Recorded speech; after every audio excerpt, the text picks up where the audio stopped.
Hi friends, welcome to Chennai Food. வீட்டில் இருக்கக்கூடிய marigold பிஸ்கெட்டும் முட்டையும் இருந்தால் போகிறோங்க. ரொம்ப சாஃப்டான டேஸ்டான புட்டிங் எப்படி செய்கிறதுன்னு பார்க்க போகிறோம். வாங்க பார்க்கலாம்.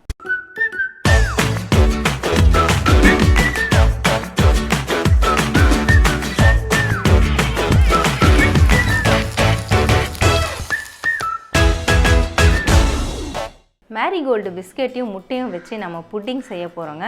அதுக்காக நான் 15 மேரிகோல்டு பிஸ்கெட் எடுத்திருக்கேன். நீங்கள் மேரிகோல்டு தான் யூஸ் பண்ணணுன்ட்டு இல்லை, நீங்கள் பார்லிஜி மில்க் பிஸ்கெட் இதெல்லாம் கூட நீங்கள் பயன்படுத்திக்கலாம்.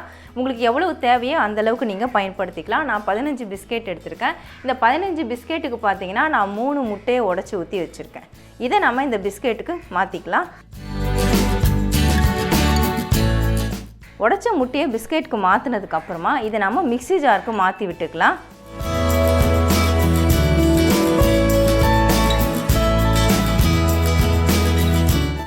இது கூடவே நம்ம இனிப்புக்காக 100 கிராம் அளவுக்கு சர்க்கரை அதை சேர்த்து விட்டுக்கலாம்.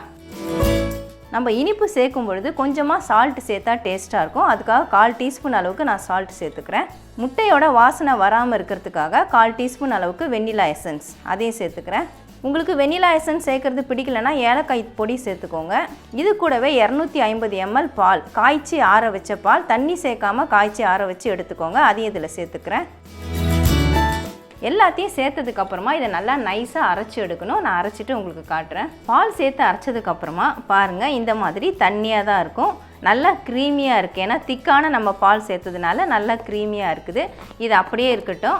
சுகரை கேரமலைஸ் பண்ணுறதுக்காக ஒரு பேனை சூடுபடுத்திக்கோங்க. 50 கிராம் அளவுக்கு சர்க்கரை சேர்த்துக்கலாம்.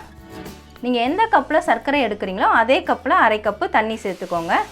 ஸ்டவ்வை லோ ஃப்ளேமில் வச்சுக்கோங்க. ஸ்டவ் நீங்கள் ஹை ஃப்ளேமில் வச்சிங்கன்னா சீக்கிரமாகவே கேரமலைஸ் ஆகிடும். ஆனால் கசப்பு தன்மை ஏற்பட்டுடும். அதனால் கொஞ்சம் பொறுமையாக தான் நம்ம கேரமலைஸ் பண்ணிக்கணும். நல்ல கோல்டன் கலர் வரணும். அது வரைக்கும் கலந்து விட்டுக்கிட்டே இருங்க. சுகர் இப்போ நல்லா கேரமலைஸ் ஆகிடுச்சு பாருங்கள். நல்ல கோல்டன் ப்ரௌன் கலரில் இருக்குது. நீங்கள் எந்த பாத்திரத்தில் புட்டிங் பண்ண போகிறீங்களோ அந்த பாத்திரத்துக்கு சட்டுன்னு மாற்றி விட்டுடுங்க. இப்போ ஸ்டவ்வை ஆஃப் பண்ணிக்கலாம்.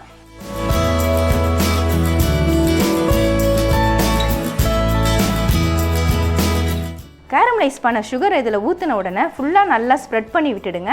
இல்லைனா உடனே இறுகிடும். நீங்கள் எந்த பாத்திரத்தில் செய்கிறீங்களோ அந்த பாத்திரத்துக்கு மாற்றிட்டு ஃபுல்லாக இந்த மாதிரி பரவலாக வரா மாதிரி பண்ணி விட்டுடுங்க. இது நல்லா ஒரு 2 நிமிஷம் ஆற விட்டுடுங்க. கேரமலைஸ் பண்ண சுகரை பார்த்தீங்கன்னா நீங்கள் மாற்றின உடனே 30 செகண்ட்லேயே அது செட் ஆகிடும். கொஞ்சம் நல்லா செட் ஆகி ஆற விடணுங்கிறதுக்காக தான் நான் 2 நிமிஷம்னு சொன்னேன். பாருங்கள், இப்படி சாய்ச்சா கூட ஓடாது, இப்படி கை வச்சா கூட கையில் ஒட்டாது. நல்லா கண்ணாடி மாதிரி அது படிஞ்சிடும். இப்போ நம்ம ரெடி பண்ண இந்த மிக்ஸு இதை நல்லா ஒரு முறை இப்படி கலக்கி விட்டுட்டு பொறுமையாக அந்த பாத்திரத்துக்கு நம்ம மாற்றிக்கலாம். இந்த பாத்திரத்தை நம்ம ஆவியில் தாங்க வேக வைக்க போகிறோம். இட்லி பாத்திரத்தில் இல்லைனா பேனில் தண்ணி ஊற்றிட்டு ஸ்டாண்டை வச்சு கூட வேக வைக்கலாம். நான் இட்லி பாத்திரத்தில் தான் வேக வைக்க போகிறேன். இட்லி பாத்திரத்தில் நான் 1/2 லிட்டர் அளவுக்கு தண்ணி ஊற்றி வச்சுருக்கேங்க. பாருங்கள், தண்ணி நல்லா சூடாகிட்டு இருக்குது. நீங்கள் கேரமலைஸ் பண்ணுறதுக்கு ஆரம்பிக்கும் பொழுதே கூட இட்லி பாத்திரத்தை நீங்கள் சூடுபடுத்திக்கலாம். இப்போ நான் இதில் ஸ்டீமர் பிளேட் வச்சுக்கிறேன். ஸ்டீமர் பிளேட் இல்லாதவங்க உள்ளே ஏதாவது கிண்ணம் இல்லைனா தட்டு போட்டுட்டு கூட நீங்கள் செட் பண்ணிக்கலாம். அப்படி இல்லைனா இட்லி தட்டை கூட நீங்கள் கவுத்து போட்டுக்கலாம். இப்போ இந்த புட்டிங் பாத்திரத்தை இது உள்ளே வச்சுக்கலாம். வச்சதுக்கப்புறமா இது மேலே மூடி போட்டு விட்டுடுங்க.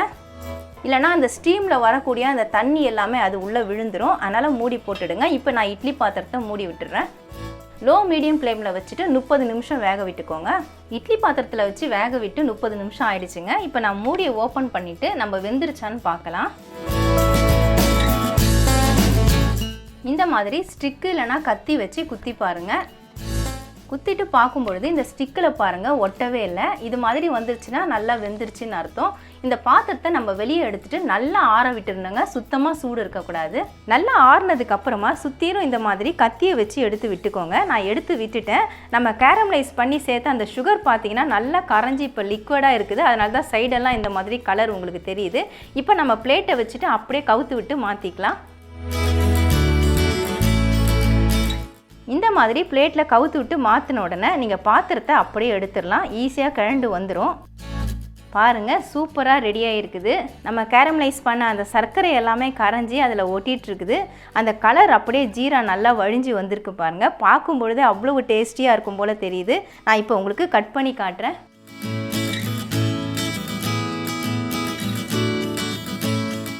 அவ்வளவுதான் ஃப்ரெண்ட்ஸ், வீட்டில் இருக்கக்கூடிய மேரிகோல்டு பிஸ்கெட்டை வச்சு முட்டையை வச்சு ரொம்ப சாஃப்டான டேஸ்டான புட்டிங் நம்ம ரெடி பண்ணிட்டோம். இதை நீங்கள் வீட்டில் இருக்கக்கூடிய குட்டீஸ்க்கெலாம் ரெடி பண்ணி கொடுத்தீங்கன்னா விரும்பி சாப்பிடுவாங்க. அடிக்கடி செஞ்சு கொடுக்க சொல்லி உங்களை தொல்லை பண்ணுவாங்க.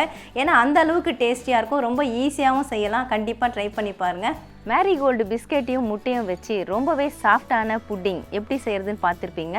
கண்டிப்பாக ட்ரை பண்ணி பாருங்கள். வீட்டில் இருக்கக்கூடிய குட்டீஸ்க்கெலாம் செஞ்சு கொடுத்தீங்கன்னா விரும்பி சாப்பிடுவாங்க. உங்களுக்கு இந்த வீடியோ பிடிச்சிருந்தா லைக் பண்ணுங்கள், ஷேர் பண்ணுங்கள், சப்ஸ்கிரைப் பண்ணுங்கள். பக்கத்தில் இருக்க பெல் ஐக்கானை கிளிக் பண்ணிக்கோங்க. அதில் ஆல்னு ஒரு ஆப்ஷன் காட்டும், அதையும் கிளிக் பண்ணிக்கோங்க. நன்றி, வணக்கம்.